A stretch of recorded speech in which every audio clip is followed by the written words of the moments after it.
Heading to the ballot to cast his vote in Bangladesh, 60-year-old Tarique Rahman, till recently a political fugitive, now on course to become the country's next Prime Minister. Rahman may come from a dynasty of political heavyweights. Both his mother and father have served as leaders. But for the past 17 years, he has been in self-imposed political exile in London, after being jailed and, he says, tortured in Bangladesh.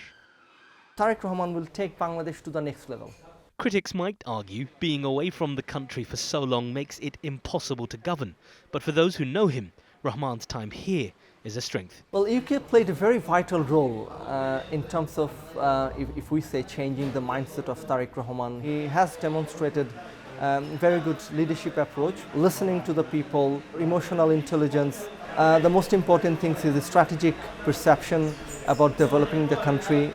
Tariq Rahman officially took over as chairman of the Bangladesh Nationalist Party, or BNP, after his mother, Khaleda Zia, died just weeks ago.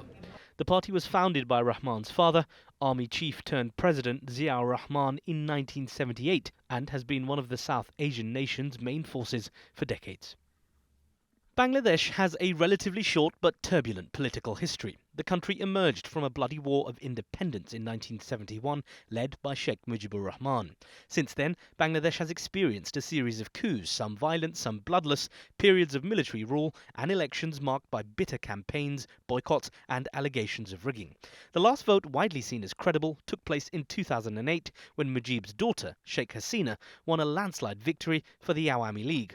But subsequent elections in 2014, 2018 and 2024, held under Hasina's leadership, have been widely disputed by critics at home and abroad.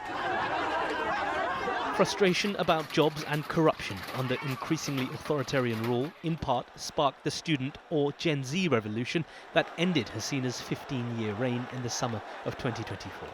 A transitional government led by Nobel laureate Dr. Yunus has made delivering a free and fair election a defining pledge.